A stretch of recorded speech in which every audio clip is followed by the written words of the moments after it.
Family കാര്യമാണ് ഈ പുള്ളിക്കാരനെ ഇത്രയും സൈക്കോ ആവാൻ കാരണവും എന്താണെന്നുള്ളതിൻ്റെ കാരണമാണ് എന്നെ ഇതെല്ലാം വിളിച്ച് എന്നെ കൊണ്ട് പറയിപ്പിച്ചതാണ് പുള്ളിക്കാരൻ. എന്നെക്കൊണ്ട് പറയിപ്പിക്കേണ്ട അവസ്ഥകൾ വരുത്തിച്ചു ഫിറോസ്. അപ്പം ഇതുപോലെ തന്നെ പുള്ളിക്കാരനെ ഇതാക്കുന്നു, പുള്ളിക്കാരൻ്റെ വീട്ടുകാർ ഇങ്ങനെ പിടിക്കുന്നു. ആ സമയത്ത് എനിക്ക് അറിഞ്ഞൂടാ അവിടെ എന്തായിരുന്നു എന്താണെന്ന് എങ്ങനെയാണെന്ന് എനിക്ക് പറഞ്ഞാൽ അവിടെ ഒരു ബ്ലേഡ് ഇരുന്നു. ഞാനെടുത്ത് കൈ 2 വട്ടം മുറിച്ചു. എങ്ങനെ മുറിച്ചെന്ന് എനിക്ക് വാ തുറന്നതുപോലെ ഭയങ്കര കൈ മൊത്തം വലിയ 10-25 സ്റ്റിച്ച് ഉണ്ടായിരുന്നു എനിക്ക്. എൻ്റെ കൈ നിറച്ചിതായി. അവരെ ഉമ്മ തലയിറങ്ങി വീണിട്ട് അവരുടെ എന്തൊക്കെയോ മറ്റേ ഗിറ്റാറിൻ്റെ തലയിൽ നിന്നാണ് വന്ന് ഒരു ഉമ്മയുടെ തല പൊട്ടി. ഇവരാരെ എടുത്തുകൊണ്ട് പോകണമെന്ന് പറഞ്ഞാൽ അങ്ങനെ എൻ്റെ എടുത്തുകൊണ്ട് എൻ്റെ കുഞ്ഞുമ്മ നേഴ്സാണ്. കുഞ്ഞുമ്മയുടെ ഹോസ്പിറ്റലിലോട്ട് എന്നെ പൊക്കി എടുത്തുകൊണ്ട് പോയി. അപ്പോഴും ഞാൻ എൻ്റെ വീട്ടുകാർക്ക് പറയുന്നില്ല എന്താ ഞാൻ പറഞ്ഞത് കമ്പിയിൽ തട്ടിയെന്നാണ് പറയുന്നത്. അവിടെ ചെന്ന് കുഞ്ഞുമ്മ സ്റ്റിച്ചിട്ടപ്പോൾ കുഞ്ഞുമ്മക്ക് മനസ്സിലായില്ല എന്താണെന്ന് വെച്ചാൽ ഞാൻ പറഞ്ഞു. എന്നിട്ട് ഞാൻ അവരുടെ അടുത്ത് പറയാൻ നിന്നില്ല ഇതാണ് കാര്യം. അപ്പം ഫിറോസ് കാല് വിളിച്ചു പറഞ്ഞു, സച്ചിന ഇനി ഒരിക്കലും എൻ്റെ ഭാഗത്തൊന്നും ഉണ്ടാവത്തില്ല, എനിക്ക് പറ്റിയ ഒരു അബദ്ധമാണ്, ഇനി നീ അങ്ങനെ ഒന്നും ചെയ്യത്തില്ല മോളെ, അങ്ങനെ മോളെ കഷ്ടമുണ്ട് മോളെ, ഇനി ഒന്നും ചെയ്തില്ല എന്നൊക്കെ പറഞ്ഞപ്പം സ്വാഭാവികമായിട്ട് എൻ്റെ മനസ്സലിഞ്ഞു. അതും കഴിഞ്ഞ് നമ്മളിങ്ങനെ പോയിക്കൊണ്ടിരിക്കുമ്പോഴാണ് അതെല്ലാം പ്രശ്നങ്ങളെല്ലാം പോയി സോൾവായി. നമ്മൾ എറണാകുളത്തോട് ഷിഫ്റ്റ് ചെയ്തപ്പം വീണ്ടും 6 മാസം കഴിഞ്ഞപ്പോൾ അടുത്ത പെണ്ണുമായിട്ട് അത് ഞാൻ അടുത്ത കാര്യങ്ങൾ പൊക്കുക, ഫോണിൽ തന്നെയാണ് പൊക്കുന്നത്. അത് എനിക്ക് അറിഞ്ഞൂടെ എവിടുന്നെങ്കിലും എന്തെങ്കിലുമൊക്കെ എനിക്ക് വരും, ദൈവമായിട്ട് കൊണ്ടു തരുന്നെന്ന് പറയുന്ന കണക്ക് ഫിറോസിൻ്റെ തന്നെ ഒരു ഫ്രണ്ട് നമ്മൾ തന്നെ ഒരു ഷൂട്ടിംഗ് ലൊക്കേഷന് ഒരു പെൺകുച്ചുമായിട്ട് എപ്പോഴും സംസാരവും ഭയങ്കര സംസാരവും ഒക്കെ ആണെന്ന് പറയുന്നുണ്ട്. അപ്പോൾ അവരെ എനിക്കും അറിയാവുന്നത് നമുക്കറിയാവുന്നൊരു ഒരു സിനിമ സെറ്റാണ്. അപ്പം ഫാഷൻ രാമിലൊക്കെ പോകുന്നത് അവരന്നേരം അവിടുന്ന് അതിൻ്റെ ഒരു മേക്കപ്പ് ഒരു തമിഴ് കുട്ടിയാണ്. എന്നിട്ട് എന്നെ വിളിച്ചിട്ട് പറഞ്ഞു, സച്ചിന നീ ഒന്ന് ഫിറോസിനെ ഒന്ന് ശ്രദ്ധിച്ചോണേ, ഫിറോസും ഇങ്ങനെയായിട്ട് ഇവരുമായിട്ട് ഇങ്ങനെ കുറച്ച് സംസാരങ്ങൾ വരുന്നുണ്ടെന്ന് പറഞ്ഞു എന്ന് പറഞ്ഞു. നടിയുമായിട്ട് പുള്ളിക്കാരി ഒരു നടിയല്ല, നടിയല്ല, ഒരു ഇപ്പം ബിഗ് ബോസിൽ ഒരു പ്രമുഖമായ ഒരു ബിഗ് ബോസ് താരത്തിൻ്റെ കോസ്റ്റ്യൂമറാണിത്. പുള്ളിക്കാരൻ കോസ്റ്റ്യൂമറാണ്. പുള്ളിക്കാരി അത്യാവശ്യം ഫേമസ് ആണിപ്പം. അപ്പോൾ പുള്ളിക്കാരിയായിട്ടാണ് സംസാരം എന്ന് പറഞ്ഞു. അപ്പോൾ എനിക്ക് അറിഞ്ഞൂടാ, അതും ഇതുപോലെ തന്നെ മാനസികമായിട്ട് ഞാൻ തളർന്നിട്ട് ഞാൻ വിശ്വസിക്കണോ വേണ്ട 6 മാസം കഴിഞ്ഞിട്ടേ ഉള്ളൂ. എപ്പോഴും അങ്ങ് ഇറങ്ങി ഒരുങ്ങി ഭയങ്കര ക്യൂട്ടായിട്ട് കുറേ മഞ്ഞ പാൻറ്റും ചുമന്ന ചെരുപ്പും അതും ഇതെല്ലാം ഇട്ടിട്ട് ഭയങ്കര ഡ്രസ്സൊക്കെ ഇട്ടിട്ട് വെൽ സെറ്റായിട്ട് ആളും ഇറങ്ങിപ്പോവും. ഷൂട്ടാന്ന് പറഞ്ഞുകൊണ്ട് പോകുന്നതാണ്. അപ്പം ഞാൻ നമ്മളന്നേരം ചിന്തിക്കുന്നില്ലല്ലോ, നമ്മൾ തെറ്റ് ചെയ്യുമ്പോഴാണല്ലോ നമ്മൾ ഇതെല്ലാം ചിന്തിക്കാൻ തുടങ്ങുന്നത്. ഇതൊന്നും നമ്മൾ ചിന്തിക്കുന്നേ ഇല്ല. പുള്ളിക്കാരൻ പോവും. അപ്പോൾ ഇവിടുന്ന് എനിക്ക് ഇങ്ങനെ ഒരു കോള് വന്നപ്പോഴാണ് ഞാൻ വീണ്ടും ശ്രദ്ധിക്കാൻ തുടങ്ങിയത്. ഒരു ഇൻസിഡൻറ്റ് അവിടെ കിടപ്പുണ്ട്.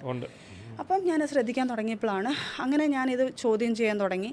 അപ്പം പുള്ളി പറഞ്ഞു ഇല്ല അങ്ങനെയൊന്നും ഇല്ലയെന്ന് പറഞ്ഞിട്ട് നമ്മൾ നാട്ടിലോട്ട് വരും, കൊല്ലത്തോട്ട് വന്നപ്പോഴത്തേക്ക് എൻ്റെ വീട്ടിൽ കൊണ്ടാക്കിയിട്ട് പുള്ളിക്കാരൻ എൻ്റെ അടുത്ത് പറഞ്ഞു, പുള്ളിക്കാരനും എൻ്റെ കൂടെ എൻ്റെ ക്ലാസ്മേറ്റ് ആയിട്ടിരുന്ന ഒരു പുള്ളിക്കാരൻ ഇവർ ജിമ്മേറ്റാണ്. അപ്പം ഇവനായിട്ട് ഇങ്ങനെ എവിടെ പുറത്തോട്ട് പോകുകയെന്ന് പറഞ്ഞു. ഈ പിള്ളേർക്കൊക്കെ അവർക്കും ഇവരെല്ലാം കൂടെ ഇവനെ സപ്പോർട്ട് ചെയ്യാനുള്ളത് കറങ്ങാൻ പോകുമെന്ന് പറഞ്ഞിട്ട് പുറത്തോട്ട് പോകുമെന്ന് പറഞ്ഞു. അവർ ബോയ്സ് ഉള്ളി എന്ന് പറഞ്ഞിട്ട് പോയതാണ്. അപ്പം ഞാൻ പറഞ്ഞു ശരിയെന്ന് പറഞ്ഞു. എന്നെ അവിടെ ചെന്ന് കഴിഞ്ഞാൽ ചിലപ്പോൾ എനിക്ക് റേഞ്ച് കിട്ടത്തില്ല കേട്ടോ എന്ന് പറഞ്ഞു.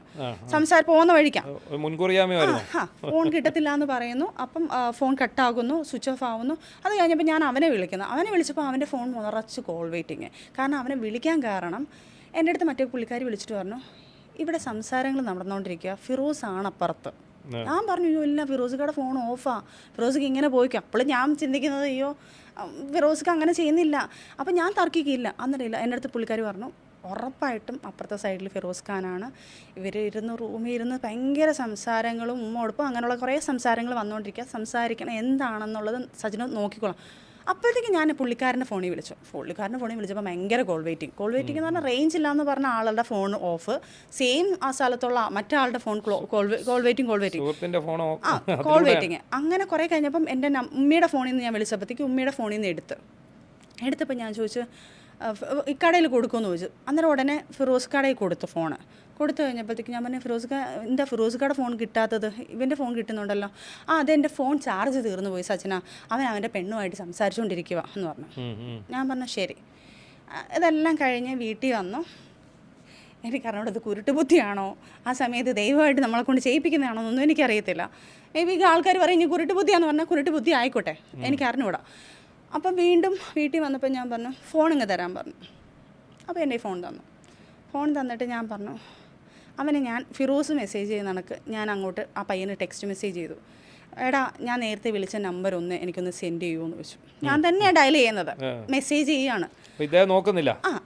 കാരണം മൊബൈലിൽ കാണിക്കുമ്പോൾ പുള്ളി എല്ലാം സേവ് ചെയ്ത് പുള്ളി ഇതിനകത്തൊന്നും കാണത്തില്ലെന്ന് പറഞ്ഞിട്ടല്ലേ നിൽക്കുന്നത്. അതിനകത്തല്ലേ വിളിച്ചത്. സജിന ഇത് ഇങ്ങനെ ചാറ്റ് ചെയ്യുന്നത് ഇദ്ദേഹം ഇല്ല, ഞാനന്ന് ചൂടായി പ്രശ്നങ്ങളായിട്ട് എന്റെ ഫോൺ തന്നു എനിക്ക് പരിശോധിക്കാൻ വിളിച്ചിട്ടില്ലല്ലോ.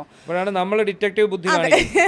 അപ്പം ആ ഫോൺ മേടിച്ചിട്ട് ഞാൻ മെസ്സേജ് അയക്കുന്നു, എടാ എനിക്ക് ആ നമ്പർ ഒന്ന് തരാം. ഫിറോസ് മെസ്സേജ് അയക്കുന്ന കണക്ക്. അപ്പോൾ തിരിച്ചു എനിക്ക് ഉടനെ അവൻ അതിനെക്കാട്ടിലൂടായപ്പോൾ എൻ്റെ ഉമ്മയുടെ നമ്പർ അയച്ചു. ഉമ്മയുടെ നമ്പർ ഇങ്ങോട്ട് അയച്ചിട്ട് ഞാൻ പറഞ്ഞു, അന്നേരം പറഞ്ഞാടാ ഞാൻ ചുമ്മാ ഇട്ട് ചോദിച്ചാടാ ആ റെക്കോർഡ് ഉണ്ടെങ്കിൽ ഒന്ന് തരുമോ എന്ന് ചോദിച്ചു. അവനപ്പോൾ ഉടനെ ഉമ്മയുമായിട്ട് ഞാൻ ഞാനും എൻ്റെ ഉമ്മയുടെ ഫോണിൽ നിന്ന് വിളിച്ചില്ലേ പുള്ളിക്കാരനെ ആ റെക്കോർഡ്. അപ്പോൾ ഞാൻ പറഞ്ഞു, ഇതല്ലടാ അവൾ എന്നെ പൊക്കി.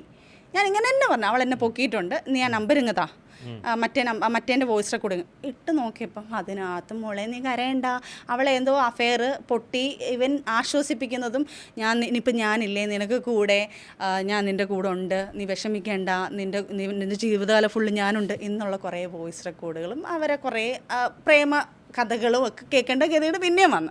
അവിടുന്ന് ഞാൻ ഈ പറയുന്ന അശ്ലീല സംഭാഷണമൊന്നും ഇല്ല. ഇല്ലല്ല, അതിനകത്തൊന്നും അങ്ങനെ ഇല്ലായിരുന്നു. അതായത് പ്രേമത്തിന്റെ തുടക്കമായിരുന്നു തോന്നുന്നത്. കാരണം അയാൾ ഭയങ്കര സൂയിപ്പീര്, കാരണം ഞാനുണ്ട് നിന്റെ കൂടെ എന്നുള്ളത്. ഇനി അവർ പോയിട്ടുണ്ടോ എടുത്തിട്ടുണ്ടോ എന്നൊന്നും എനിക്കറിയത്തില്ല. ഇല്ലാത്ത കാര്യങ്ങൾ നമുക്ക് പറയണ്ട. പക്ഷെ മറ്റേതിനകത്ത് പോയിട്ടുണ്ടെന്ന് വ്യക്തമായിട്ട് സജിനയ്ക്ക് സംശയിക്കാൻ തക്കതായിട്ടുള്ള ഒന്നുമില്ല ഇവർ തമ്മിൽ സംസാരിക്കുന്നതിനകത്ത്. ഉണ്ടല്ലോ, അതിനകത്ത് പറഞ്ഞല്ലോ, മോളെ നീ വെക്കേണ്ട നിന്റെ കൂടെ ഞാൻ ജീവിതകാലം ഫുള്ളുണ്ട്, ഞാൻ നിന്റെ കൂടെ ഉണ്ട്, എനിക്ക് വേണം, നിന്റെ സ്വഭാവം എനിക്ക്, അങ്ങനെ കുറേ, അതായത് പ്രേമകാര്യം പോലെ, അത് പ്രേമത്തിന്റെ സംസാരം പോലെ തന്നെയാണ്. അങ്ങനെ ലാസ്റ്റ് അതും പൊക്കി, അതുമായിട്ട് ഞാൻ ആ പുള്ളിക്കാരെ വിളിച്ച് കുറേ ചീത്ത പറഞ്ഞു. എൻ്റെ അടുത്ത് പറഞ്ഞു എൻ്റെ ജീവിതം. എന്നിട്ട് ഞാൻ പുള്ളിക്കാരെന്ന് പറഞ്ഞു, എൻ്റെ കൈ മുറിഞ്ഞിരിക്കുന്നത് എന്തോന്നറിയോ, 6 മാസം പോലും ആയിട്ടില്ല ഈ പുള്ളിക്കാരൻ ഇങ്ങനെ കുറേ കാര്യങ്ങൾ കാണിച്ചിട്ടാണ് നിങ്ങൾ. അന്നേരം പറഞ്ഞു പുള്ളിക്കാരി എന്നെ കുറേ മാപ്പ് പറഞ്ഞു, അങ്ങനെയല്ല എൻ്റെ അബദ്ധവശം ഞാൻ അങ്ങനെ ആയിപ്പോയതാണ്, എനിക്ക് ഇങ്ങനൊരു സംഭവം ഇൻസിഡൻറ്റ് വന്നപ്പോൾ ഞാൻ ഇങ്ങോട്ടേക്ക് ഇതായിപ്പോയതാണ്, മോളെ വേറെ ഒന്നും തോന്നില്ലേ എന്നൊക്കെ പറഞ്ഞുകൊണ്ട് എൻ്റെ അടുത്ത് പറഞ്ഞു. ഞാൻ പറഞ്ഞു നിങ്ങളെല്ലാവരും കൂടെ എന്നെ കൊല്ലാക്കൊലയാന്ന് പറഞ്ഞിട്ട് ഞാൻ നേരെ കയറി വീണ്ടും മരിക്കാൻ വേണ്ട രീതിയിൽ ഞാൻ തൂങ്ങാൻ പോയപ്പം അവിടുന്ന് എൻ്റെ കാല് പിടിച്ച് സച്ചിന അങ്ങനെ ചെയ്യലും ഇങ്ങനെ ചെയ്യലും മറ്റേ തയ്യലും പറഞ്ഞിട്ട് വന്നു. വീണ്ടും കുറേ നാൾ കഴിഞ്ഞപ്പം പിന്നെ ഫേസ്ബുക്കിൽ കുറേ ചാറ്റിങ്ങുകളായാലോ, കുറേ പെണ്ണുങ്ങളുമായിട്ട് കുറേ ഫോട്ടോസ് കാര്യങ്ങൾ അങ്ങനെയുള്ള കുറേ പിന്നെ തുടർന്ന് ഞാൻ കുറേ സാധനങ്ങൾ കാണുക. എനിക്ക് കഥകൾ പറയാനാണെങ്കിൽ ഇതിനിടയ്ക്കാണ് നിങ്ങൾ ബിഗ് ബോസിലേക്ക് പോകുന്നത്. അല്ലല്ല, അതൊക്കെ ഉണ്ട്, അത് പിന്നെയാണ്.